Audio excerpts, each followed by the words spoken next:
জন্ম থেকে মৃত্যু প্রান্তিক এলাকার মানুষদের পাশে দাঁড়াতে রাজ্য সরকারের উদ্যোগে একাধিক গুরুত্বপূর্ণ ব্যবস্থা নেওয়া হয়েছে। শুধু তাই নয়, বিভিন্ন সময়ে মানুষদের হাতে তুলে দেওয়া হয় সাহায্য। পড়াশোনার জন্য কন্যাশ্রী হোক কিংবা বিয়ের জন্য রূপশ্রী অথবা মৃত্যুর পর সমব্যথী, রাজ্য সরকারের উদ্যোগে একাধিক প্রকল্প নেওয়া হয়েছে। মূলত প্রান্তিক এলাকার মানুষদের সাহায্য করতেই এমন সিদ্ধান্ত। তবে পথ দুর্ঘটনায় মৃত্যু হলে পরিবারের হাতে তুলে দেওয়া হয় অর্থ। এবার পশ্চিম মেদিনীপুর জেলায় বেশ কয়েক কোটি টাকা ডেথ বেনিফিট তুলে দেওয়া হলো উপভোক্তাদের হাতে। ডেথ এক্সারশিয়া বেনিফিট, এটা একটা পশ্চিমবঙ্গ সরকারের স্কিম। এটা যারা ভিকটিম, যারা মারা গেছেন এরকম তাদের পরিবাররা যাতে হঠাৎ করে বিরাট আর্থিক ক্ষতির মধ্যে যেটা পড়েছেন তার কিছুটা সাপোর্ট দেওয়ার জন্য মাননীয় মুখ্যমন্ত্রীর উদ্যোগে এই জিনিসটা শুরু হয়েছে। এটাতে যারা মারা গেছেন তাদের তো আর আমরা কম্পেনসেট করতে পারবো না, তাদের পরিবারকে। সেক্ষেত্রে 2017 সালের থেকে 2023 সাল অব্দি 50,000 করেছিল। 2023 সালের পর থেকে এটা 2 লাখ টাকা করে গভর্নমেন্টের তরফ থেকে দেওয়া হচ্ছে। পথ দুর্ঘটনায় মৃত্যু হওয়া ব্যক্তিদের পরিবারের পাশে দাঁড়াতে এবার এগিয়ে এলো জেলা পরিবহন দপ্তর। পশ্চিম মেদিনীপুর জেলা পরিবহন দপ্তরের উদ্যোগে পথ দুর্ঘটনায় নিহত ব্যক্তিদের পরিবারের হাতে তুলে দেওয়া হয় আর্থিক সাহায্য। 2017 সাল থেকে পথ দুর্ঘটনায় যতজন মারা গিয়েছেন তাদের পরিবারের হাতে প্রায় 9 কোটি টাকা তুলে দেওয়ার উদ্যোগ নেওয়া হয়েছে।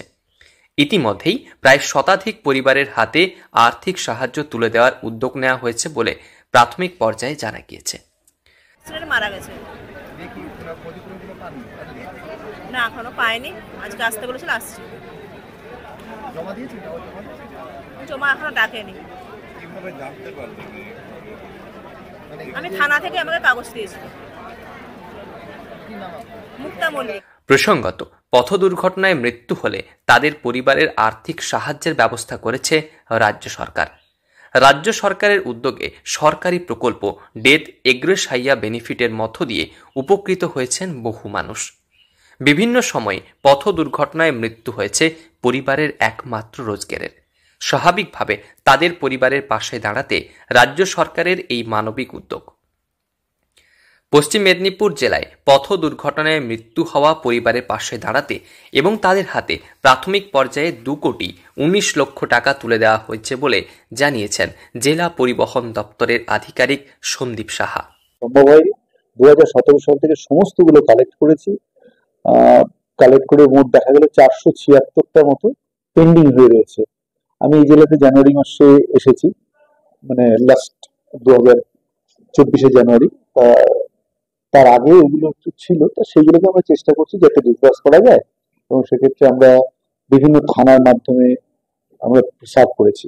এখন এগুলোকে যদি সুন্দরভাবে ডিসবার্স করা যায় সেই চেষ্টার জন্য এত বড় ক্যাম্পটা আয়োজন করা হয়েছে। এবং 2023 সাল পর্যন্ত পথ দুর্ঘটনায় নিহত ব্যক্তিদের পরিবারের হাতে তুলে দেওয়া হতো 50,000 টাকা। এখন তা বেড়ে হয়েছে প্রায় 2 লক্ষ টাকা।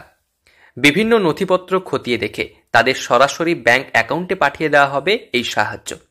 ইতিমধ্যেই সেই প্রস্তুতি জোর কদমে। তবে প্রাথমিক পর্যায়ে প্রায় শতাধিক উপভোক্তা পেলেন রাজ্য সরকারের এই বিশেষ সাহায্য। রাজ্য সরকারের এহেন উদ্যোগকে সাধুবাদ জানিয়েছেন সকলে। পশ্চিম মেদিনীপুর থেকে রঞ্জন চন্দ্রের রিপোর্ট, লোকাল 18 বাংলা।